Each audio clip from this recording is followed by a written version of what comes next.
오늘이 다윗의 마지막 인생의 마지막이면서 동시에 다윗의 신앙의 마지막입니다.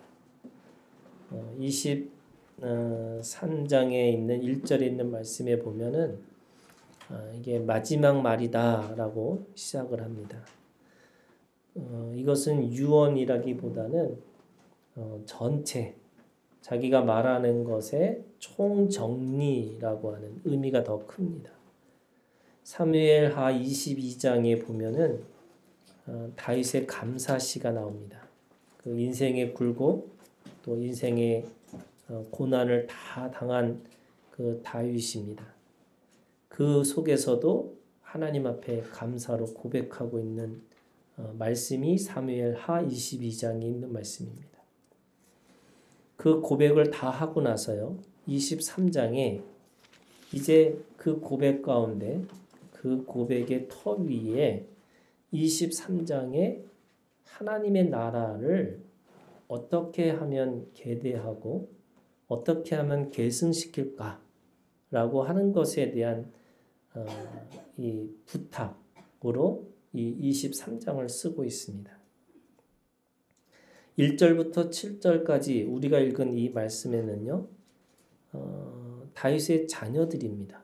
그러니까 후손들에게 하나님의 나라를 다스리기 위해서는 이 두 가지의 원리를 가지고 다스려라 이렇게 얘기하고 있고 8절부터 이 39절까지는 그 원리에 맞는 그 사람들 또는 그 원리로 살아서 전쟁에서 승리했던 믿음의 용사들을 이야기하고 있습니다.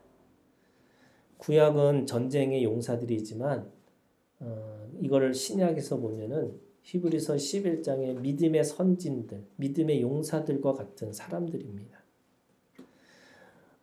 먼저 하나님의 원리를 말하기 전에 다윗은 뭐라고 얘기하고 있냐면 자기 스스로를 내가 어떤 사람인가 라고 하는 것에 대해서 고백하고 있습니다. 자신이 누구인가 보니까 이새의 아들 다윗이 이렇게 되어 있습니다.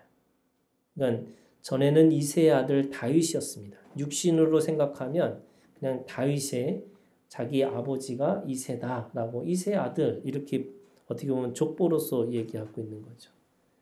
그러나 지금은 다른 모습의 변화를 이야기합니다. 그게 세 가지입니다. 자기가 누구인지를 보고 있는 거예요. 첫 번째가 누구냐면 높이 세워진 자 이렇게 얘기하고 있습니다. 두 번째는 야곱의 하나님으로부터 기름 부음 받은 자. 세 번째는 이스라엘의 노래 잘하는 자.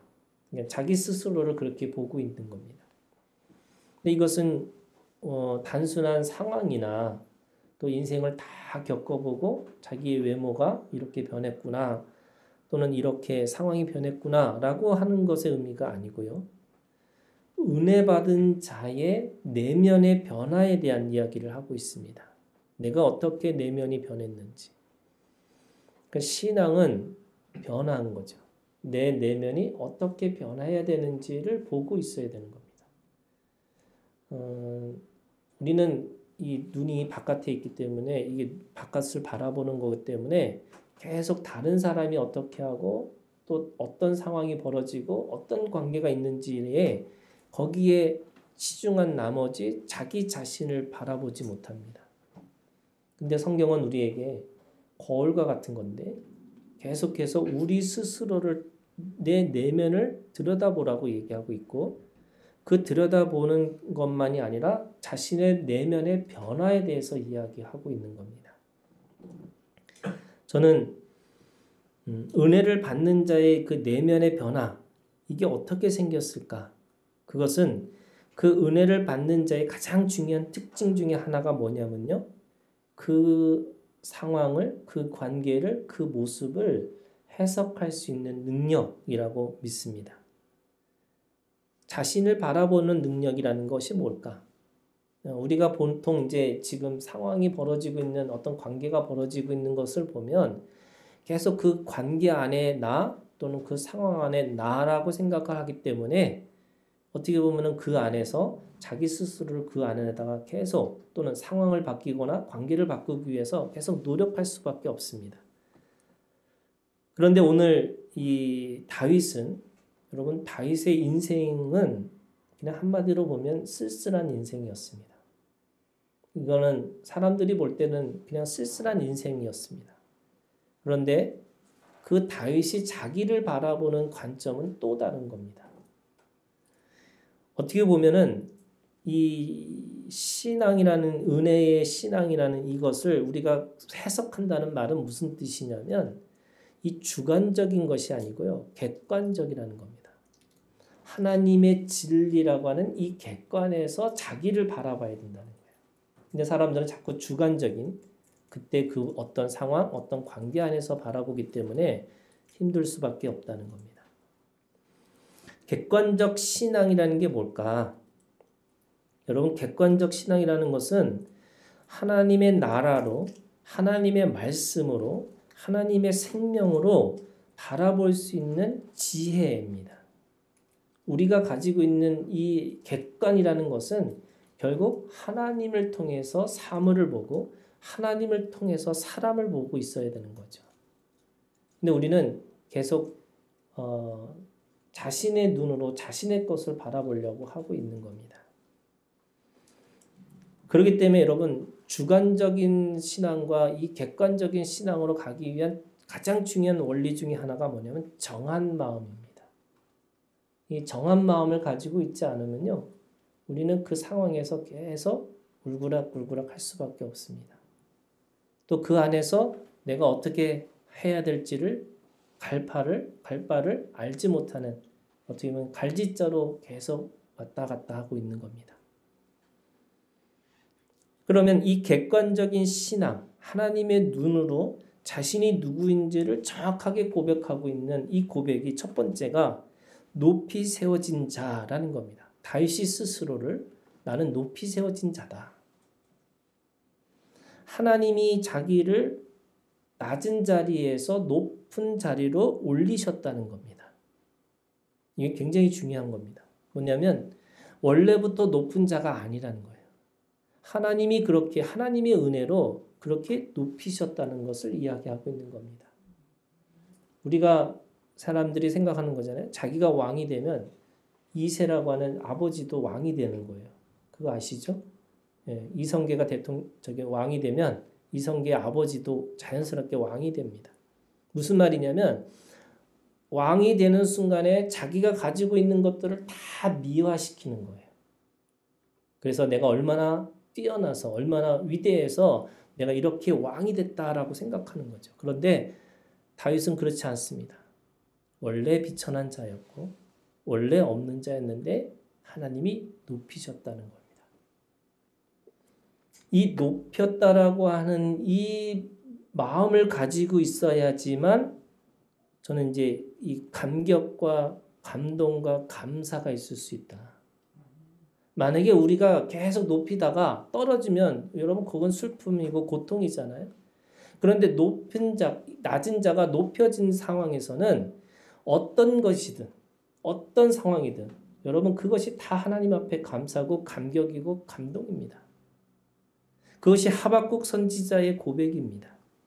비록 무화과 나무가 무성하지 못하며 포도나무에 열매가 없으며 감람나무에 소출이 없으며 밭에 먹을 것이 없으며 우리의 양이 없으며 외양간에 소가 없을지라도 나는 여호와로 말미암아 즐거워하며 나의 구원의 하나님으로 말미암아 기뻐하리로다.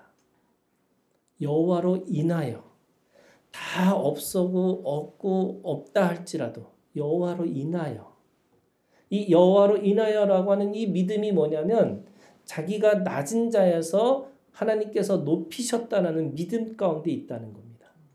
그래야지 내가 그 상황에 또 없고 또 없다 할지라도 이미 없는 자였는데 내가 이미 없는 자였겠다라고 하는 믿음 때문에 이미 그 모든 것 하나님이 주신 것은 다 귀하고 다 소중하고 내가 지금 이렇게 살아있는 것조차도 하나님 앞에 감동일 수밖에 없습니다. 라고 고백할 수 있는 겁니다.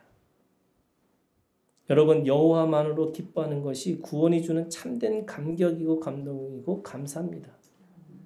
그 무엇이 더 필요할 건가요? 여러분, 아무것도 없습니다. 이 믿음의 감사가 있기를 주님의 이름으로 다시 한번 여러분 축복합니다. 야곱의 하나님으로부터 기름 부음 받은 자, 이게 두 번째의 이 다윗의 고백입니다. 나는 야곱의 하나님으로부터 기름 부음 받았다. 근데 여러분, 야곱이라는 인물이 왜 갑자기 이렇게 툭 튀어나왔을까? 왜 아브라함의 하나님이 아니고 왜 야곱의 하나님일까? 여러분, 야곱은 자신의 능력을 가지고요, 다 모든 것을 다 뺏을 수 있다고 생각한 사람입니다. 하물며 어떻게 보면은 이 천륜이라고 그러잖아요. 순서. 먼저 된 사람, 당연히 장자권은 형이 가져야 된다고 생각하는 것조차도 인간의 노력을 가지고 그것조차도 뺏을 수 있다고 생각한 사람이 야곱입니다. 더구나 아내를 위해서도 일을 하면 얻을 수 있다고 생각하고 자기가 가지고 있는 부함도 노력을 하면 얻을 수 있다고 생각했던 사람입니다. 그런데요, 어떻게 보면 그 에서 형을 만나는 순간에 그 모든 것을 빼앗기게 되었습니다. 그것이 아무 의미가 없다는 것을 알게 됐어요. 거기가 약복강입니다. 그 약복강에서 하나님과 겨루고 있는, 하나님과 싸우고 있는, 씨름하고 있는 그 야곱의 모습이 있습니다. 근데 여러분, 그 야곱이 하나님으로부터 진짜 깨달은 것 중에 하나가 뭐냐면 그 씨름을 하면서 자신의 허벅지의 관절이 어긋난 겁니다. 그 어긋난 것을 경험하고 나고 나니까 진짜 하나님이 주신 복이 무엇인지를 깨달은 사람이 야곱입니다. 여러분, 허벅지 관절이 어긋났다라고 하는 말은 창세기 32장의 말씀에 보면 둔부의 힘줄을 치셨다 이렇게 되어 있습니다. 이 둔부의 힘줄이라는 게 뭐냐면 내가 제대로 걸을 수 없을 정도로요, 이게 어떻게 보면 쩔뚝거리면서 걷는 모습입니다. 힘을 쓸 수가 없어요. 그럼 이 어떻게 보면 야곱이 약복강에서 그 변화됐던 그 외형적인 변화는 뭐냐면요, 장애인이 된 겁니다. 자신이 가지고 있는 힘을 가지고 자신의 노력을 가지고 무엇이든지 다 할 수 있다고 생각했는데 그 둔부의 힘줄이 끊어짐으로 말미암아 이제는 자신은 아무것도 할 수 없는 장애인이 되었구나라는 걸 깨닫게 돼요. 그 순간에 진짜 복이 뭔지 압니다. 그때 하나님이 그의 이름을 바꾸시잖아요. 야곱에서 이스라엘로 바꾸십니다. 그 이스라엘이라는 뜻이 뭐냐면 하나님과 및 사람들과 겨루어 이겼다. 이게 뭐냐면 네가 하나님 이긴 사람 이렇게 인정해 준 것처럼 보이잖아요. 그런데 히브리어에 그거를 직역을 하면 무슨 뜻이 되면 하나님의 통치 아래 들어갔다는 뜻이에요. 하나님의 다스림에 들어갔다는 거예요. 하나님의 다스림에 들어가니까 하나님도 이기고 사람도 이겼다라고 하는, 이긴다라고, 이긴 자라고 하는 이스라엘의 이름을 주신 거라는 겁니다.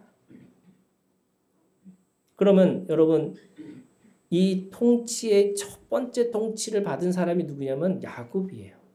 그러니까 첫 번째 이 통치를 받은 이 다스림이라는 의미를 알고 있었던 야곱의 하나님이 그에게 뭐예요? 기름 부어 주신 겁니다. 기름 부었다라는 이 기름 부으심은요, 여러분, 구약에서 기름 부은 자는 왕이고 제사장이고 선지자들입니다. 그러면 기름 부음 받은 자라고 하는 거에 정관사 더가 들어가서 그리스도가 됩니다. 메시아죠. 그러면 이 그리스도라고 하는 메시아는 왕과 제사장과 선지자라고 하는 하나님 주시는 이 능력을 가지고 살게 하는 거예요. 그러면 다윗은 자신이 가지고 있는 그 야곱의 하나님, 통치의 하나님, 통치하시는 하나님 앞에서 그 통치의 그 기능을 주셨는데, 왕의 기능, 제사장의 기능, 선지자의 기능을 주셨는데, 왕의 기능이 뭐냐면요, 왕은 선포하는 자입니다. 하나님 앞에서 하나님의 것을, 하나님의 이 말씀을 가지고 그걸 외치는, 어떻게 보면 그거를 선포하고 있는 것이 왕입니다. 제사장은요, 봉사하는 사람입니다. 나누고 베풀고 섬기기 위해서 하나님에게 그에게 주신 복이 있습니다. 뭐 하라고요?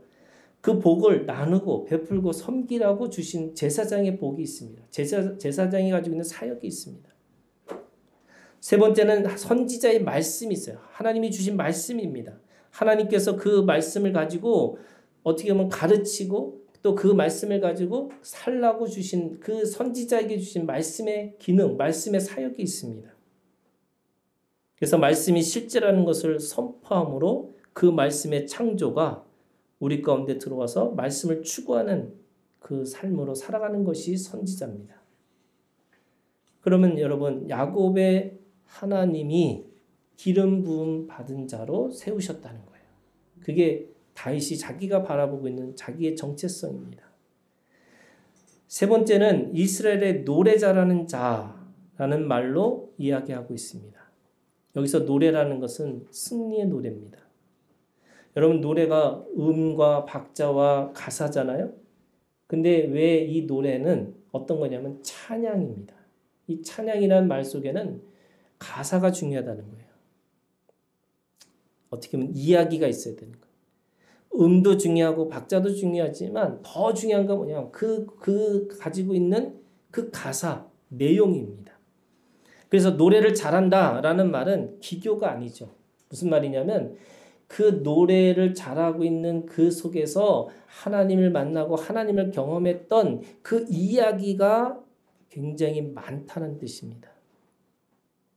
어느 정도 많냐? 이 시편, 이 150편 중에 거의 70편 이상이 다윗의 노래입니다. 왜 그렇게 그것을 노래할 수 있을 수밖에 없을까? 그거는 순간순간마다 하나님을 어떻게 만났는지, 어떻게 경험했는지를 자기가 그것에 대해서 고백하고 간증하고 있기 때문에 그렇습니다. 여러분, 그 노래는 날마다 새로운 노래죠. 왜냐하면 왜 새 노래냐면 하나님은 살아계셔서 날마다 오늘 우리들의 삶 가운데서 계속 지금도 우리 가운데 이야기하고 계시고 나는 그 하나님과 만났던 이야기들은 계속 쌓여져 가기 때문에 날마다 새로운 노래입니다. 그러면 이 세 가지 내가 누구인지라고 하는 것에 대해서 다윗은 분명하게 얘기하는 거죠. 높임을 받은 자이고 기름 부음 받은 자이고 내가 노래하는 자인데 다스린다라고 하는 것이 뭐냐? 두 가지 얘기하고 있습니다. 오늘 말씀해 보면 3절입니다. 이스라엘의 하나님이 말씀하시며 이스라엘의 반석이 내게 이르시기를 사람을 공의로 다스리는 자, 하나님을 경외함으로 다스리는 자요. 두 가지죠. 하나는 공의고 하나는 경외함입니다. 여러분, 오늘 우리가 주님 안에서 살아간다는 게 뭐냐? 이 두 가지를 가지고 살아가는 겁니다. 공의와 경외함입니다. 공의라는 것이 뭐냐? 공의는 사람을 대하는 방식입니다.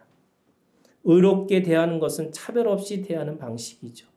가난과 부함이 아니고 어리석음과 지혜도 아니고 외모도 아닙니다. 공의는 하나님이 주신 하나님의 형상대로 대우하면서 우리가 서로 간에 하나님 앞에서 선을 이루고 덕을 세워가는 겁니다. 여러분, 이게 어떻게 보면은 개인에게는 선이죠. 근데 공동체에서는 덕입니다.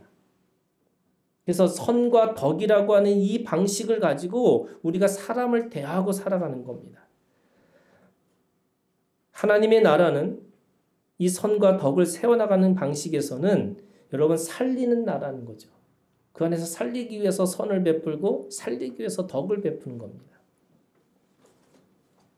어느 정도의 하나님의 나라는냐면요. 죽이는 사자와 먹잇감이 되는 어린 양이 함께 살아가는 세상이 하나님의 나라입니다.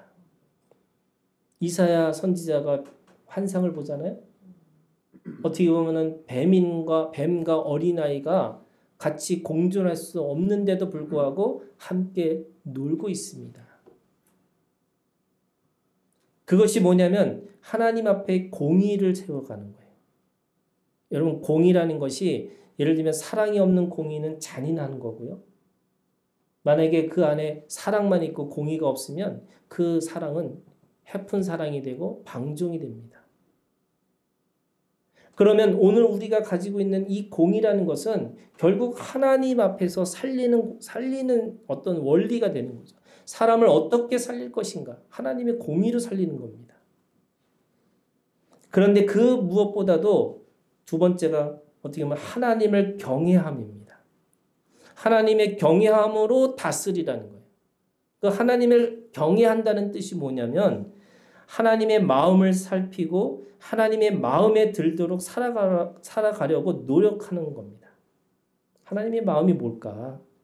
여러분 살피셔야 됩니다. 하나님의 마음이 어떤 마음이실까? 여러분 그 마음에 들도록 살아가는 거예요. 빌립보서 2장에서는 두렵고 떨림으로 너희 구원을 이루라. 너희 안에서 행하시는 이는 하나님이시다. 이 두렵고 떨림이라는 것이 여러분 무서운 공포의 마음이 아니고요. 오히려 하나님의 사랑이 그 무서운 공포로부터 우리를 떠나게 하셨는데 그러면 이 두려움이라는 게 뭐냐? 이 구약에서는요. 두려움을 뭐라고 말하냐면 두려움의 반대말이 그거예요. 멸시입니다. 하나님을 멸시했다고. 하나님의 무한한 사랑으로 오히려 사람은 교만해서 하나님을 멸시하는 자가 되었다. 이렇게 얘기하고 있습니다. 여러분 멸시라는 게 뭐냐면요. 시간에 보는 것, 자기의 시야에서 하나님이 없다는 거예요. 더하면 하나님을 우습게 여긴다는 뜻입니다. 그 멸시를 하지 않으려면 하나님을 살피고 하나님의 마음을 구하고 하나님의 일상을 우리의 것으로 만들지 않으면 안 됩니다. 여러분 시편이 계속 어떤 상황에 대해서 어떤 문제에 대해서 계속 고백하고 있는 것이 시편이잖아요. 인생사의 모든 게 다 시편에 나오거든요. 근데 그 시편에 가지고 있는 원리 중에 하나가 뭐냐면요. 문제와 사람과 어떤 것에 대해서 직접 보지 말라는 거예요. 그 사람을, 그 문제를 직접 보기 시작하면 우리는 그때마다 원망하고 불평하고 내가 그것에 대해서 절망할 수밖에 없습니다. 그럼 어떻게 봐야 되느냐? 하나님을 통해서 보라는 거예요. 여러분 이것이 시편에 가지고 있는 주제입니다. 하나님을 통해서만이 그 문제와 그 사건이 이해할 수 있다는 거예요. 그러면 그 하나님을 통해서 본다는 게 뭐냐? 하나님을 경외함이에요. 우리가 하나님을 경외한다는 것이 뭐냐면 그 문제 속에 그 상황 속에 하나님이 있느냐는 걸 묻고 있는 거예요.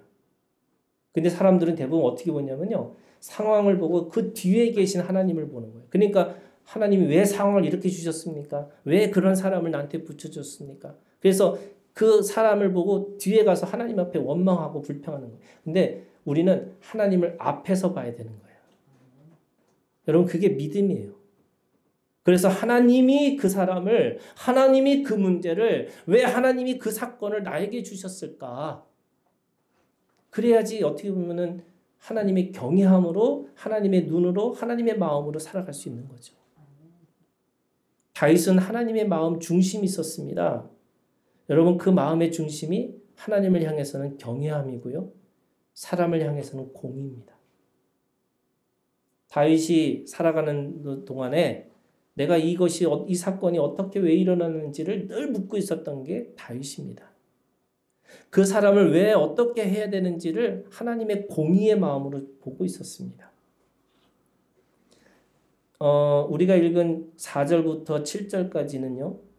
이 다스림을 갖고 있는 사람들이 제대로 다스리면 4절과 5절이 되는 거고 그렇게 다스리지 못하면 6절과 7절이 되겠다. 어떻게 보면 그거에 따른 결과에 대해서 설명하고 있습니다. 그러면 이 모든 것이 가능하려면 어떻게 할까? 내가 하나님 앞에 사람 앞에서 공의와 경외함을 가지고 살려면 어떻게 할까? 저는 오늘 이 다윗이 가지고 있는 여러분 다윗이 가지고 있는 인생의 주제가 뭐냐요? 중심입니다. 근데 그 중심의 가장 마지막 말이 뭘까? 그것이 2절입니다. 오늘 이 말씀의 주제예요. 저는 다윗이 인생의 모든 고난과 그 모든 것들을 다 뚫고서 마지막으로 자기가 뱉었던 그 마지막 말의 고백이 최고의 고백이 2절이라고 믿습니다. 2절이 뭐예요? 여호와의 영이 나를 통하여 말씀하시며 그의 말씀이 내 혀에 있도다. 아멘. 여호와 영의 신앙입니다. 여러분 이걸 우리가 잘 봐주셨으면 좋겠어요. 하나님이 보실 때 다윗의 마음이요. 중심이 있다. 그게 무슨 말이냐면 다윗의 노력을 한 거예요. 다윗이. 내가 하나님의 마음을 갖고 살아야지. 근데 하나님이 보시기에 저 하나님의 마음이 있구나. 중심이 있구나. 이렇게 인정하신 거예요. 그런데 그가 인생을 다 살고서 마지막에 한 게 뭐냐면 주님이 내 마음 가운데 오셨다는 거예요. 여러분 이게 중요한 겁니다. 사람들은 계속 하나님을 바깥에 있는 하나님으로 생각하고 내가 하나님의 것을 자꾸 이루려고 하는 거예요. 그래서 하나님의 마음이 뭔지 계속 하나님의 뜻이 무엇인지를 물을 수밖에 없는데 오늘 다윗이 뭐라고 그러냐면 여호와 영이 나를 통하여 말씀하셨고 그 말씀이 내 혀에 있다. 이제는 내가 말하고 내가 하는 모든 것들이 다 하나님의 것이 됐다라고 얘기하고 있습니다. 여러분 구약과 신약의 차이가 뭐냐면 신약은 바로 이거부터 2절부터 시작하는 거예요. 왜요? 오순절 다락방에서 성령이 우리 가운데 임하셔서 우리의 몸 가운데 오셔가지고 우리의 몸이 하나님의 의의 병기로 쓸 수 있다고 말씀하고 있기 때문에 그런 거예요. 자신의 인생을 살아가면서 자신의 70이고 강건은 80이라고 하는 그 인생을 시간을 살면서 결국 마지막에 깨달은 게 뭐냐면 내 마음 가운데 주님이 함께 하셨구나. 내 마음의 주인이 하나님이시구나. 그렇다면 오늘 우리는 2절부터 시작하는 게 맞죠? 그래서 우리는 어떻게 보면은 아브라함과 다윗의 그 자손 예수 그리스도로부터 시작하는 거니까 다윗도 통과하고 아브라함도 통과한 사람이 우리입니다. 여러분 이 믿음을 가지고 사셔야 돼요. 여호와의 영이 내 몸 가운데 계세요. 내 혀에, 내 몸에, 내 손에, 내 발과 내 모든 것들에 주님의 영이 함께 임하신다고 말씀하고 계세요. 이 믿음이 여러분 다윗은 그걸 몰랐죠. 1000년 뒤에 예수님에 대해서 누가 어떻게 알겠어요. 그런데 오늘 1절부터 7절까지 말씀해 보면요. 다 예수 얘기하고 있어요. 이것도 놀라운 겁니다. 여러분 1절에 보면요. 기름 부음 받은 자. 마태복음 1장 16절에 그리스도라는 그 기름 부음 받은 자가 예수예요. 3절 반석이라는 표현이 있어요. 고린도전서 10장 4절의 반석은 곧 그리스도 그분이라고 말씀하고 있어요. 그래서 이스라엘 반석이 하는 게 누구예요? 예수입니다. 그리고 4절에 빛이라고 그랬잖아요. 요한복음 12장 46절 나는 빛이다. 이게 주님이 말씀하신 거예요. 4절 구름 없는 아침이라고 표현한 건데 요한계시록 22장 16절 우리가 읽은 이 말씀 속에서 보면은 새벽별이라는 것이 뭐냐면 그 어떻게 보면 구름 없는 아침의 새벽별과 같은 거예요. 5절 영원한 언약이 뭐예요? 히브리서 13장 20절 우리 주 예수의 영원한 언약 예수님이에요. 그리고 저주의 말씀이 있지만 6절에 있는 말씀에 가시나무라고 그러는데 요한복음 19장 2절 예수 그리스도의 가시나무의 관이라고 표현하고 있습니다. 1절부터 7절까지요. 다윗은 2000년 후에 예수님이 오실 것을 모르고 있었지만 하나님의 영으로 하나님의 그 혀로 하나님의 그 말씀을 가지고 그가 선포하고 시작하니까 그 안에 뭐가 있어요? 예수가 있어요. 예수. 여러분 다윗도 예수로 말미암아 온전해지고 완전해지는 거잖아요. 다윗의 왕이라는 것도 사실 예수 없이는 아무 의미가 없는 거잖아요. 그렇다면 오늘 그 말씀을 하고 있는 겁니다. 여러분 요한계시록 22장에 우리가 읽은 이 주님의 나라의 성취는요. 오늘 1절부터 7절까지 있던 이 모든 성취가 요한계시록에서 이루어졌어요. 근데 요한계시록도 여러분 오해하시면 안 돼요. 하나님 안에서요. 여러분 사무엘 하는요. 어떻게 보면은 BC 1000년에 있었던 사건들이에요. 우리에게로 따지면 3000년 전의 이야기입니다. 근데 여러분 이 3000년 전의 과거의 말씀이 오늘 누구의 말씀이에요? 나에게 주신 말씀이잖아요. 그러면 요한계시록도 아직 오지 않는 하나님의 나라가 있어요. 근데 오지 않는 하나님의 나라도 미래의 사건도 오늘 나에게 주신 하나님의 말씀이에요. 여러분 그거 믿으세요? 그거 믿어야지 요한계시록 읽을 수 있잖아요. 아니 요한계시록이 나하고 무슨 상관, 종말이 올 때 아무도 모르는 그 시간에 내가 그 말씀이 무슨 상관이 있어요. 그런데 이 의미가 있어요. 왜? 종말이라는 것은 오늘 우리가 그렇게 살라고 말씀하고 있기 때문에 그래요.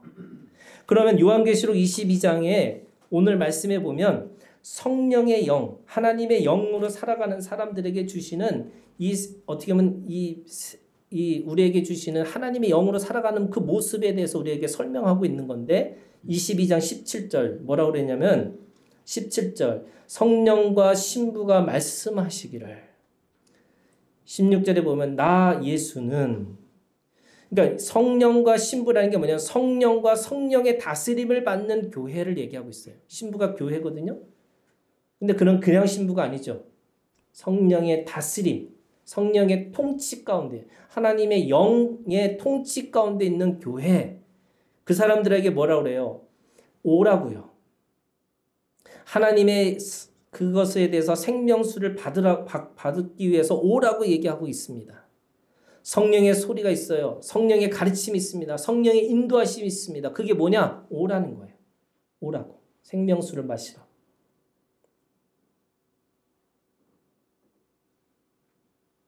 목마른 영에게 원하는 영에게 하나님께서 오시라. 이런데 그것을 다윗을 통해서 어떻게 고백하고 있냐면 다윗의 통회하는 마음과 상한 심령이 주님 앞에 있어지는 거예요. 성령이 일하시기 위해서는 어떻게 하냐? 우리 가운데 통회하는 마음과 상한 심령을 가지고 계셔야 돼요. 여러분 교만하시면 하나님의 영이 그 안에 들어가서 일하실 수가 없는 거예요. 제가 이 건축하는 거 이 과정을 보면서 진짜로 요즘에 저절로 주님을 불러요. 주님 일하셔야 됩니다. 이게 참 어떤 사건을 보고 어떤 상황 속에서 어떤 힘든 걸 경험하고 나니까 진짜 주님이 필요하다는 걸 더 절실하게 경험합니다.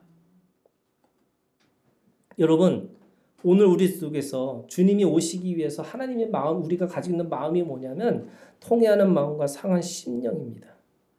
그 마음으로 다윗은 주님의 부르심에 응답하고 살았습니다. 그 마음으로 주님의 다스림을 받았습니다. 그 마음으로 자신의 혀가 하나님의 그 말씀 가운데 있다고 고백하고 있습니다. 여러분 이게 비밀이에요.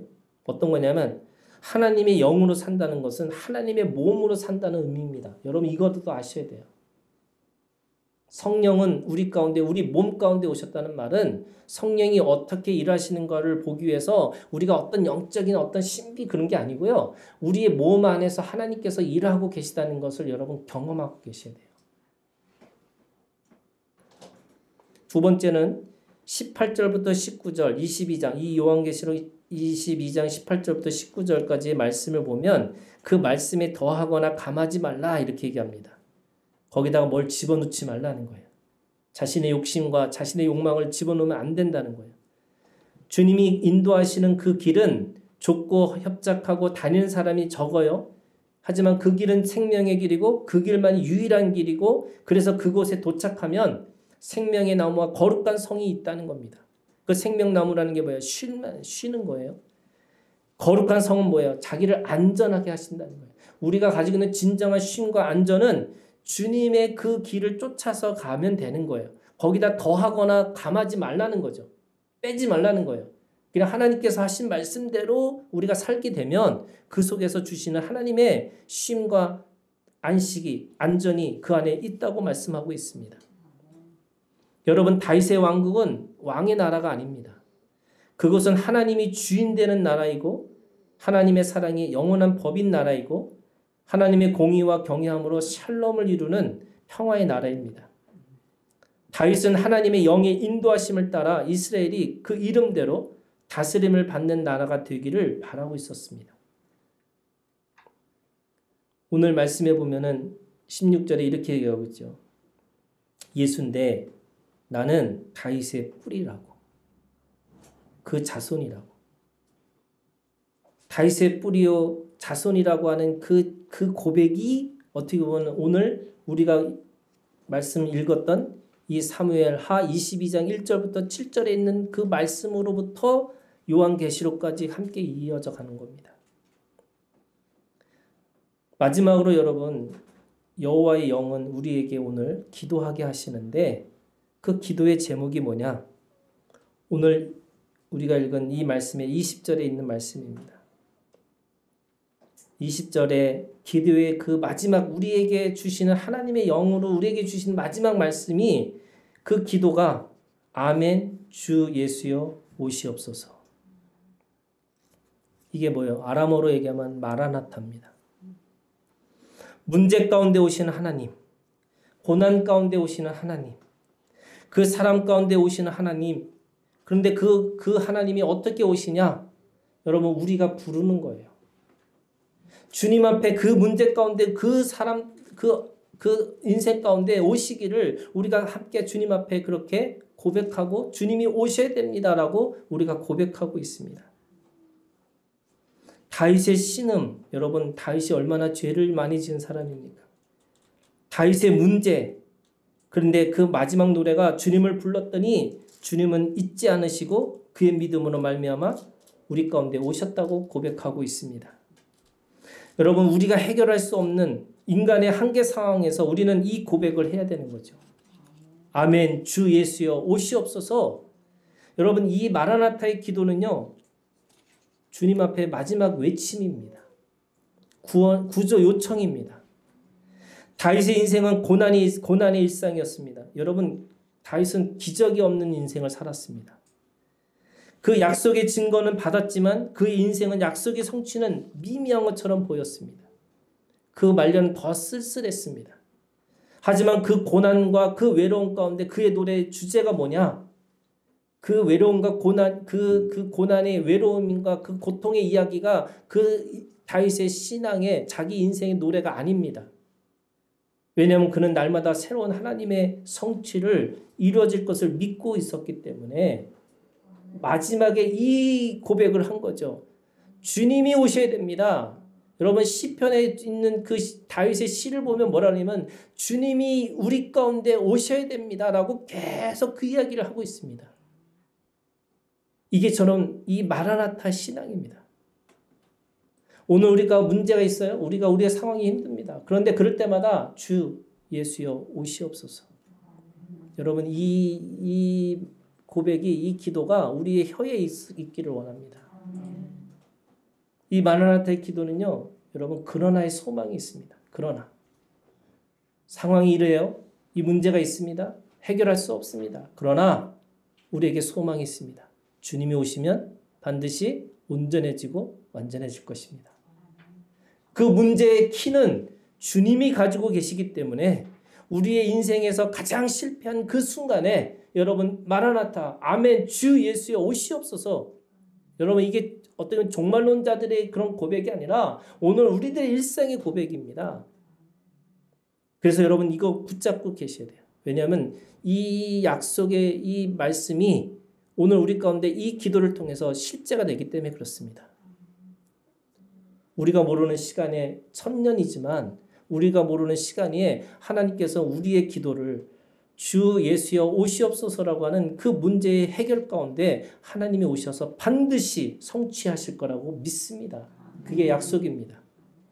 여러분, 이 다윗의 신앙, 마음의 합한 자로서 중심으로 시작했지만 그 중심이 이제는 그 마음 가운데 거하시는 하나님의 영, 여호와의 영으로 말미암아 이제는 그 안에서 하나님과 함께 살아가는 하나님의 진정한 나라, 하나님의 통치, 그것을 우리 모든 지체들, 우리 하나교회 모든 지체들이 함께 누리시고 이루시는 그런 지체들이 되시기를 주님의 이름으로 축복합니다.